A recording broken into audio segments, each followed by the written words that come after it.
चलता फिरता ढाबा।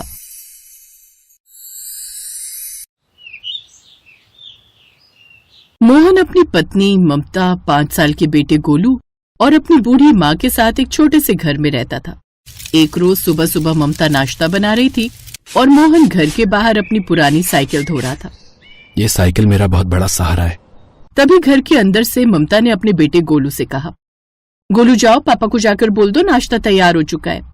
गोलू बाहर भाग कर गया और अपने पापा से बोला, पापा नाश्ता तैयार हो चुका है, मम्मी बुला रही हैं। आपकी साइकिल तो बिल्कुल चमक गई। आप जाकर नाश्ता कीजिए, मैं इसे सूखे कपड़े से पोंछ देता हूँ। अरे वाह बेटा, तब तो मेरी मदद हो जाएगी। खैर मोहन अंदर जाकर नाश्ता करने लगा। नाश्ता करने के बाद मोहन अपनी साइकिल से ढाबे की तरफ निकल पड़ा। थोड़ी देर में मोहन अपने ढाबे पर पहुंच गया। थोड़ी देर बाद ढाबे का मालिक भी आ गया अपनी कार से। क्या बात है मोहन, आज फिर मुझसे पहले पहुंच गए, वो भी साइकिल से। खैर थोड़ी देर बाद बाकी लोग भी आने लगे। धीरे धीरे पब्लिक आने लगी और मोहन भी अपने काम में लग गया, क्योंकि मोहन खाना बनाने का काम करता था। तो इस तरह मोहन की जिंदगी ठीक ठाक चल रही थी। फिर एक रात जब मोहन अपने ढाबे से वापस घर लौटा तो देखा ममता और उसकी सास गोलू के सर पर पट्टी रख रही थी। अरे ममता, क्या हुआ गोलू को? अरे मैं आपका ही इंतजार कर रही थी। देखिए ना, गोलू को बहुत तेज बुखार चढ़ा है। मोहन ने अपनी साइकिल के आगे वाले डंडे पर अपना गमछा लपेट दिया और उसके ऊपर ही गोलू को बिठा दिया। इस तरह वो गोलू को लेकर डॉक्टर साहब की क्लिनिक पहुंच गया। अरे देखिए ना डॉक्टर साहब, इसे बहुत तेज बुखार चढ़ गया है। मोहन घबराओ मत, इस मौसम में ऐसा होता है। इसे बहुत तेज वायरल फीवर हो गया है। लगातार 3 दिन तक दवाइयां खिलाते रहना, ये बिल्कुल ठीक हो जाएगा। जल्दी से गोलू को लेकर जाओ और दवाई खिलाने से पहले कुछ खिला देना। तुम्हारे 300 रुपए हुए। डॉक्टर साहब जल्दी जल्दी में पैसे लाना तो मैं भूल ही गया। मैं आपको कल ढाबे में जाते हुए रास्ते में दे दूंगा। अरे नहीं नहीं, उसकी कोई जरूरत नहीं है। मैंने बहुत दिनों से मटर पनीर नहीं खाया। कल मैं तुम्हारे ढाबे पर आऊंगा और इन पैसों के बदले तुम मुझे मटर पनीर खिला देना। मैं अपनी पत्नी को भी लेकर आऊंगा। अरे अरे क्यों नहीं डॉक्टर साहब, ये तो मेरा सौभाग्य होगा। मोहन गोलू को लेकर घर आया, फिर उसे दवाई खिला दी। थोड़ी देर में उसका बुखार कम हो गया। 2 दिन में गोलू एक बार फिर से पूरी तरह स्वस्थ हो गया। फिर एक रात मोहन घर तो लौटा, लेकिन अकेले नहीं बल्कि अपने मालिक के साथ। मोहन के हाथ और पैरों में पट्टी बंधी हुई थी। ममता, उसकी सास और गोलू उसे इस हालत में देखकर हैरान हो गए। भाई साहब, क्या हुआ मेरे पति को? कुछ बोलते क्यों नहीं आप? देखिए, मोहन बाकी कर्मचारियों के साथ खाना बना रहा था, तभी अचानक गैस सिलेंडर ब्लास्ट हो गया, जिससे कई लोग घायल हो गए। उसमें से एक मोहन भी था। मैंने इसकी ड्रेसिंग करवा दी है। इन्हें कल ही किसी अच्छे डॉक्टर को दिखा देना। इनकी साइकिल मेरे ढाबे पर खड़ी है, मैं कल भिजवा दूंगा। इतना बोलकर मालिक वहां से चला गया। इधर मोहन को ममता ने बिस्तर पर लिटाया और उसकी मां रोने लगी। हे भगवान, ये क्या हो गया मेरे बेटे को? इतनी बड़ी घटना अचानक कैसे हो गई? सासू माँ, गोलू, पापा को परेशान मत करो, शायद उन्हें बोलने में तकलीफ हो रही है। नहीं ममता, ऐसा कुछ नहीं है। मुझे अफसोस तो इस बात का है कि इस घर में कमाने वाला सिर्फ मैं था। अब पता नहीं हमारा क्या होगा। वो सब आप मत सोचिए। अगले दिन ममता और गोलू उसी क्लिनिक पर गए और डॉक्टर साहब को बुला कर लाए। इनकी हालत तो बहुत खराब हो चुकी है। हर दिन इनकी ड्रेसिंग करनी पड़ेगी। लगातार 3-4 महीने दवाइयां चलेंगी, इंजेक्शन लगेंगे, तब जाकर ये ठीक हो पाएंगे। डॉक्टर साहब, इसका मतलब 3-4 महीने तक मोहन कोई काम नहीं कर पाएगा। अम्मा, काम करने की तो छोड़ो, लगातार 2 महीने तक तो ये बिस्तर से भी नहीं उठ पाएंगे। घबराइए मत, मैंने पूरी तरह ठीक कर दूंगा। मैं थोड़ी देर बाद अपने कंपाउंडर के हाथों दवाइयां भिजवाता हूं और वही ड्रेसिंग भी करके जाएगा हर रोज। ठीक है डॉक्टर साहब। खैर डॉक्टर साहब चले गए। थोड़ी देर में मोहन के ढाबे से एक लड़का आया और उसकी साइकिल देकर चला गया। तो इस तरह धीरे धीरे उसका इलाज चलने लगा। कुछ ही दिनों में उसके इलाज में लगभग सारे पैसे खर्च हो गए। फिर एक रोज, सासू माँ, 1 महीने से इनका इलाज चल रहा है, अब तो पैसे भी खत्म हो गए। ऐसा करती हूँ, मैं अपने गहने बेच देती हूँ ताकि इनका इलाज न रुके। तेरे जैसी बहू भगवान हर किसी को दे। ममता ने अपने गहने बेच दिए और उसका इलाज जारी रखा, लेकिन धीरे धीरे वो पैसे भी खत्म हो रहे थे, क्योंकि बाकी के पैसे खाने पीने में भी तो खर्च हो रहे थे। फिर एक रोज, मोहन जी, सासू माँ, अब तो हमारे पास कुछ बेचने के लिए भी नहीं बचा। इन्हें ठीक होने में अभी कम से कम 2 महीना लगेगा, इसलिए अब मुझे कोई ना कोई काम पकड़ना ही होगा। अरे ममता, लेकिन तुम क्या काम करोगी? जो काम आप करते थे वही काम आपके बदले अब मैं करूंगी। और वैसे भी मैं आपसे अच्छा खाना बना लेती हूँ। अगले दिन ममता उसी ढाबे पर चली गई जहाँ पर मोहन काम करता था और मालिक से काम मांगने लगी। देखो ममता, ये कोई बड़ा शहर नहीं बल्कि गांव है। इस गांव की महिलाएं घर की चार दीवारी में ही अच्छी लगती हैं। अब तो बुरा मत मानना, लेकिन मैं आपको काम पर नहीं रख सकता। ममता उसके सामने गिड़गिड़ाती रही, लेकिन मालिक ने उसकी एक ना सुनी। वापस लौटते वक्त वो मन ही मन सोचने लगी, आज के समय में भी लोग स्त्री और पुरुष के बीच भेदभाव करते हैं, लेकिन कोई बात नहीं, काम तो मुझे करना ही होगा। वो जब अपने घर पहुंची तो घर के बाहर खड़ी मोहन की साइकिल पर उसकी नजर पड़ी। साइकिल देखकर उसके मन में एक आइडिया आया, जो काम मेरे पति करते थे वही काम मैं भी करूंगी, लेकिन किसी दूसरे के अंडर नहीं, बल्कि खुद मालकिन बनकर। मैं अपना ढाबा इसी साइकिल पर शुरू करूंगी। इस बारे में उसने अपने परिवार से बात की। फिर अगली सुबह उसने चाय, कॉफी, मक्खन, ब्रेड, सारा सामान उसने अपनी साइकिल पर लाद लिया और गली गली जाकर बेचने लगी। सबसे पहले उसने स्कूल और फैक्ट्री के बाहर जाकर नाश्ता बेचा। सारे मजदूर उसके पास आ गए। सबको उसका खाना बहुत पसंद आया, इसलिए मजदूरों ने कहा, बहन जी, ये खाना जो है बिल्कुल घर जैसा है। हाँ, हम लोग यहाँ किराए के मकान में रहते हैं, खाना भी खुद ही बनाना पड़ता है। तो क्या आप हमें हर रात इसी जगह खाना दे दोगी? हम कुल मिलाकर जो है कितने 50 लोग हैं। हाँ हाँ, क्यों नहीं, मुझे अपना पता दीजिए, मैं 50 लोगों का टिफिन आपके रूम तक पहुंचा दिया करूंगी। तो इस तरह पहले दिन से ही उसका काम बहुत अच्छा चलने लगा। हर दिन 50 टिफिन का ऑर्डर उसे पहले दिन ही मिल गया। सुबह जब ममता साइकिल ढाबा लेकर निकलती थी और रात को वापस आती थी तो गांव की औरतें उसे ताने देने लगी, ये देखो, हमारे गांव की बेइज्जती करवा रही है, औरत होकर साइकिल पर चलता फिरता ढाबा खोल दिया इसने। लेकिन ममता किसी की भी बात पर ध्यान नहीं देती थी। वो चुपचाप अपना काम किए जा रही थी। धीरे धीरे वो पूरे इलाके में फेमस होने लगी, साइकिल पर चलता फिरता ढाबा के नाम से। ये बात जब कलेक्टर तक पहुंची तब उसने पूरे गांव के सामने ममता को सम्मान दिया। वहां पर ढाबे का मालिक भी मौजूद था। अब गांव वालों का सर शर्म से झुक गया। तभी ढाबे का मालिक मन ही मन सोचने लगा, मैं पिछले 20 सालों से अपना ढाबा चला रहा हूं, पर मुझे तो आज तक कोई अवार्ड नहीं मिला। मुझ में और ममता में अंतर सिर्फ इतना है कि मैं किसी की इंस्पिरेशन नहीं बन पाया। वेल डन ममता बहन, अब हो सके तो मुझे माफ कर देना। अब ममता पूरे शहर में फेमस हो गई।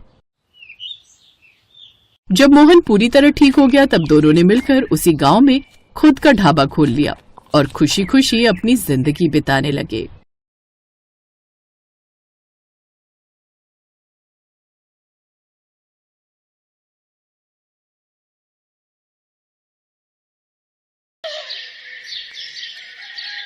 मनोहर पानीपुरी का ठेला चलाता था। उसकी एक 4 साल की बेटी थी और पत्नी शोभा दोबारा गर्भवती थी। मनोहर का परिवार बढ़ रहा था, इसी चिंता में वो ज्यादा मेहनत करता था। सुबह जल्दी उठकर पानीपुरी बनाने की सारी तैयारी करके मनोहर जल्दी ही काम पर निकल जाता था और शाम तक ठेले पर पानीपुरी बेचता था।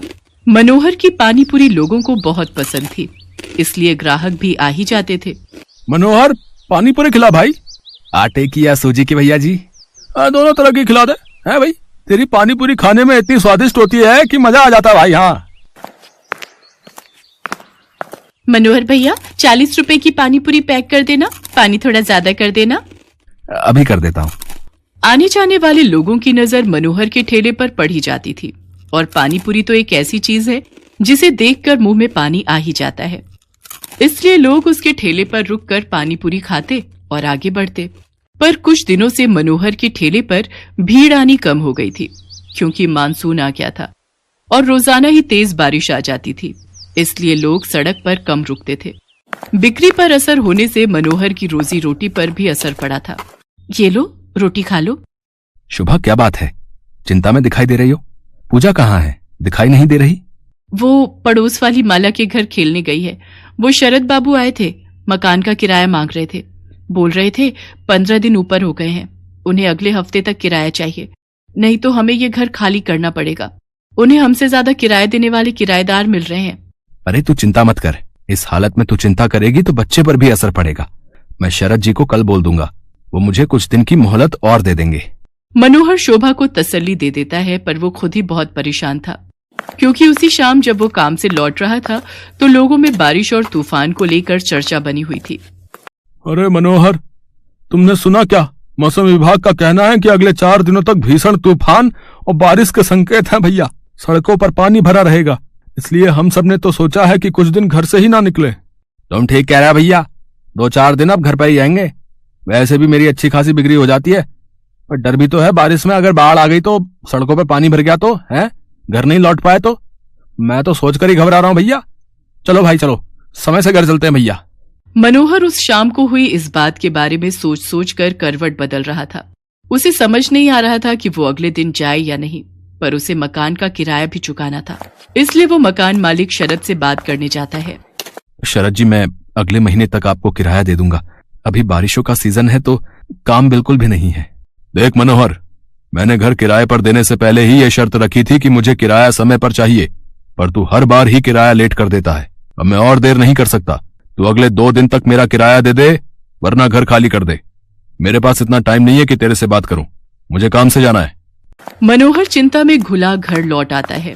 उसके पास कोई और चारा नहीं था, इसलिए वो अगले दिन फिर से पानी पूरी का ठेला लेकर काम पर जाने लगता है।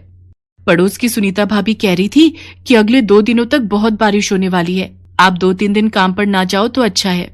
शोभा, मैंने शरद जी से बात की थी, वो नहीं मान रहे हैं। उन्हें अगले 2 दिन में किराया चाहिए, इसलिए मुझे पानीपुरी का ठेला लगाने जाना ही होगा। मनोहर घर से निकल पड़ता है।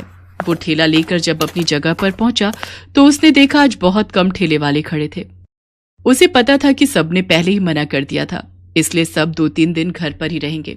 मनोहर अभी अपना ठेला तैयार कर ही रहा था कि अचानक तेज बारिश शुरू हो गई और बारिश लगातार तेज होती जा रही थी। मनोहर का पूरा ठेला बारिश के पानी से भीग चुका था। उसका बहुत नुकसान हो गया था। हे भगवान, कितना नुकसान हो गया। सोचा था आज थोड़ी कमाई हो जाएगी तो किराए के थोड़े पैसे देकर शरद जी को संभाल लूंगा, पर अब क्या करूं? आज तो 1 पाई की भी कमाई नहीं हुई। अब तो वापस घर जाने के सिवा कोई रास्ता नहीं। घर ही चला जाता हूं। बारिश का पानी सड़कों पर भर रहा है, अगर कुछ देर और रुका तो यहीं फंस जाऊंगा। मनोहर अपने ठेले को अभी लेकर जा ही रहा था कि अचानक से एक गाड़ी तेजी से आती है और सड़क पर फिसलती हुई एक पेड़ से टकरा जाती है। अचानक हुए ऐसे हादसे से मनोहर दंग रह जाता है। वो देखता है कि गाड़ी एक महिला चला रही थी और बराबर में उसके एक छोटी बच्ची बैठी हुई थी। महिला की ज्यादा चोट आई थी और वो बेहोश हो गई थी। बच्ची को खरोंचे आई थी और वो दर्द से रो रही थी। मनोहर उनके पास जाता है और रोती हुई बच्ची को गोद में उठा लेता है। लोग उसका साथ देने से मना कर देते हैं। हे भगवान, न जाने ये कौन है। चुप हो जा बिटिया, इसके तो हाथ पर चोट आई है। अगर इन्हें कुछ ही देर में अस्पताल नहीं ले गया तो अनर्थ हो जाएगा। ए भैया, जरा ऑटो रोको। ए भैया, आओ भैया, जरा गाड़ी रोको। कोई रोक ही नहीं रहा, कोई भी मदद करने को तैयार नहीं हो रहा है। मैं इन दोनों को इस हालत में यहाँ मरने के लिए नहीं छोड़ सकता। मेरी आत्मा इसके लिए कभी हाँ नहीं कहेगी। अब मैं क्या करूं? अब तो एक ही रास्ता बचा है। मनोहर को कुछ समझ नहीं आ रहा था। उस महिला की हालत गंभीर होती जा रही थी। उसके खून बह रहा था। मनोहर जल्दी से अपने ठेले का सामान उतारता है और बड़ी मुश्किल से उस औरत को अपने ठेले पर लिटाता है और बच्ची को भी साथ में ठेले पर बिठाकर बारिश में भीगता हुआ बड़ी मुश्किल से एक अस्पताल में पहुंचता है। उसे इस हालत में देखकर अस्पताल के डॉक्टर और नर्स जल्दी से उस महिला को एडमिट करते हैं। मनोहर उस रोती हुई बच्ची को संभाल रहा था। बच्ची के हाथ में चोट थी। मनोहर ने अपने मोबाइल से अपनी पत्नी शोभा को भी फोन कर दिया था ताकि वो परेशान ना हो। कुछ घंटों बाद महिला को होश आता है। वो अपने पति को फोन मिलाती है। कुछ देर बाद उसका पति हॉस्पिटल पहुंचता है और अपनी पत्नी और बच्चे की हालत देखकर घबरा जाता है। डॉक्टर, सुषमा कैसी है? ये सब क्या हो गया? सुषमा, मुझे तो लगा था तुम अपनी मम्मी के घर पहुंच चुकी होगी। रोहित, मैं घर से निकली थी तो बारिश नहीं थी। मैंने सोचा आराम से पहुंच जाऊंगी, पर अचानक पता नहीं क्या हुआ, मैं गाड़ी संभाल नहीं पाई। कीचड़ में वो फिसलती चली गई और उसके बाद तो मुझे होश ही नहीं था। रोहित, ये भैया बहुत अच्छे हैं। आज इन्होंने ही मेरी और स्वाति की जान बचाई है। आपकी वाइफ ठीक कह रही हैं। आज की दुनिया में ऐसी मदद कोई नहीं करता। हमने अपनी आंखों से देखा था। ये भैया बारिश में अपने ठेले पर आपकी पत्नी और बच्ची को हॉस्पिटल लेकर आए थे। मैं आपका एहसान किस तरह से चुकाऊंगा? आपने जो मेरे लिए किया है, उस एहसान के बदले में आपके लिए कुछ भी कर सकूं तो मेरे लिए बहुत बड़ी बात होगी। बाबूजी, ये तो मेरा धर्म है। अगर मुसीबत में पड़े लोगों की जिसने सहायता नहीं की तो वो इंसान ही क्या। रोहित को पता चलता है कि मनोहर पानीपुरी का ठेला चलाता है। वो देखता है कि मनोहर बहुत गरीब और मजबूर है, जो अकेले ही बड़ी मुश्किल से अपना परिवार चला रहा है। मनोहर भैया, अब आपको चिंता करने की कोई जरूरत नहीं है। आपका मकान का किराया भी भर जाएगा और आपके परिवार की परेशानियां भी दूर हो जाएंगी। आपकी अपनी पानीपुरी और चाट की दुकान होगी, जिसको खुलवाना मेरी जिम्मेदारी है। रोहित की बातें सुनकर मनोहर के चेहरे पर खुशी झलक आती है। कुछ ही दिनों में रोहित मनोहर को पानीपुरी और चाट की एक बड़ी और अच्छी दुकान खुलवा देता है। मनोहर को उसकी अच्छाई का फल मिल जाता है और उसकी सारी परेशानियां दूर हो जाती हैं।